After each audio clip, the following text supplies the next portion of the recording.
Hello everyone and welcome to another Throwback Thursday. Actually one that takes us all the way back to the 9th of October 2011 when I published it on my blog space, an Old Belgian Otaku. And it was actually an unboxing, namely of the Dreadfleet Specialist game. Back then it was the newest game in the Games Workshop stable, so released was beginning of October, end of September, beginning of October 2011. And the box was all nice and shiny when I found it on my doorstep. So, as you can see in this video, I'm going to scrummage a bit through its contents and look around. So, it's not relevant because it's not new, but it's always fun to see old boxes being opened again. So, I'm not a Games Workshop fanboy, so don't get me wrong on that part. I can understand some of their pricing policies, working in a highly involved economics branch, but that doesn't mean I have to agree on some insane prices of the brand. And, well, we're not talking about, well, whatever they called fine cost, so... But when I saw the announcement for this game, I really wanted to buy it. No doubt, no pondering, straight wham bam shish kebab mail order. Why? Because of 3 reasons. First of all you need is the box.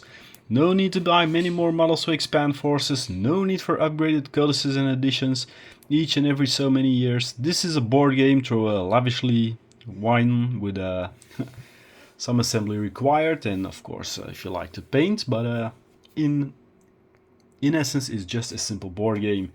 The second reason is I like naval games, like sci-fi games. I like these slow and ponderous turn ships make.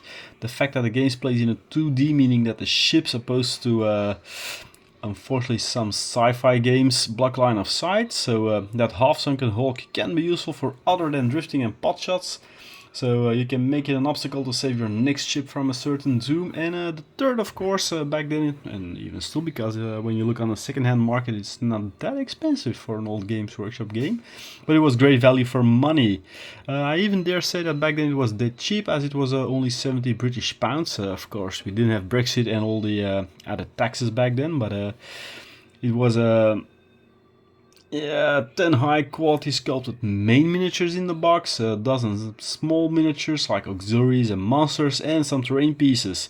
And the gaming mat that comes with it is a great addition, as well, mats like that used to cost, with shipping and everything, 30-35 pounds back then to Belgium. So it's not from those mats like P-Works and everything. It was a heavy cloth, but we'll have a look what's inside the box. Well, of course, the first thing is there's the paperwork, the rulebook, which, like Battlefleet Gothic in time, is printed sideways instead of on the normal forward. I still don't get it why they do this though. It's nicely laid out, it has a lot of fluff in it, and it's artwork all over by, well, the venerable John Blanche. Sure, some might think his style controversial, people seem to either like it or hate it, but I'm keeping my opinion on that for myself, as I can't nearly wield my brush like him, so no matter what his style might be. Also, the cards are all included, including large ship stat cards, ones for fate, smaller wounds. A little touch I found quite amusing is that there also comes a big bag of clip bags with the game to store the cards into once you took them out of the initial wrapping. So now everybody has clip bags by the heaps, but yeah, well. The story of the game is about a captain of the Pirate Isles that came back from Sartosa, only to find his family murdered by the Dreadfleet. He sets out on a year-long conquest to gather allies and a fleet to enter the Galleon Graveyard, or Geheimnisnacht, when he supposedly defeated the vampire Count Noctilus. As from then on, no more outings of the Dreadfleet have been spotted, so the game takes place at the moment that the Heldenhammer, a huge sailing ship and the Grand Theogonis private warship, has entered the vortex and fights his way around the mythical area against the undead forces there. So yeah. Let's have a look at the sprues. So they're all made up of a sturdy dark grey plastic, saving actually the need of a grey undercoat, and contains all kinds of pieces to build the fleets and the scenery. So first you have the sprue with mostly the scenery pieces on it, a lot of skull islands which can be useful for all kinds of fancy naval gaming. One has a castle on top of it, there are some shipwrecks, and a course valve to check the ranges and turns of the ships themselves. So next you have the sprue with the bases of the vessels, always sculpted on waves to make that a nice touch. The ships themselves are about 10 centimeters in length, which is a handy size to move and play with without having too large a vessel on your table. That's also because you're not really playing with huge fleets, so the next sprue mostly features the various sails over all the ships. Nice detail here is that almost all the intricate designs you see on the painted examples is actually sculpted onto the plastic. So this does limit the options of the vessels being painted for something else, but I don't mind it, as freehand designs could ruin your whole paint job if you do it wrong. So yeah. And then we have the various vessels themselves. Each ship bar the ghost ship has some kind of auxiliary vessel attached to them, which can be used for a sortie of kinds.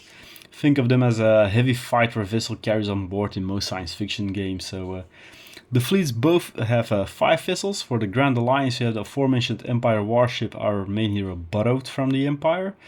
Aside from him there's a sleek ramming ship from a pirate queen, a dwarven ironclad with a dirigible auxiliary, a high elf galleon in the style of the old man of war vessels with a dragon auxiliary, and my personal favorite, a Sultan's pleasure barge powered by the use of djinns.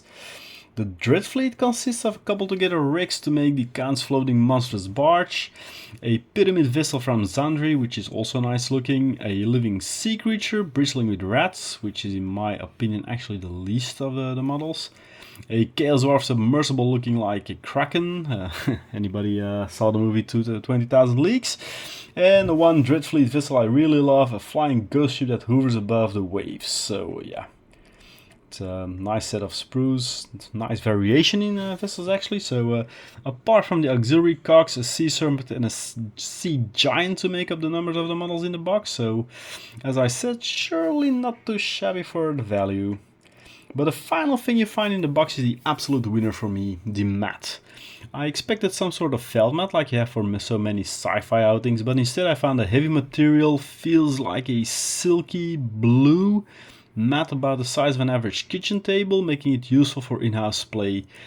The material is of a kind that doesn't crack and bump like so many mats, so staying smooth as it lies before you, and it has a really gorgeous printing on it. So the thing alone is what makes it worthwhile to buy the box if you're setting your steps into naval fantasy gaming. Well, you can use it for normal gaming as well, but there's the ghostly sheen to a part of the mat. So did I actually play the game? Nah, never came about. Because there were plans to do it at the club, but it just didn't materialize. But still, it was a great box, and even though it was marketed as a new Man of War, well, basically it was a Battlefleet Gothic on the high waves. But thanks for listening to me, and I'll see you back for the next Throwback Thursday. So if you like this stuff, leave a comment, like, subscribe, you know the drill. And I'll see you next week again for another episode of Throwback Thursday. Bye bye.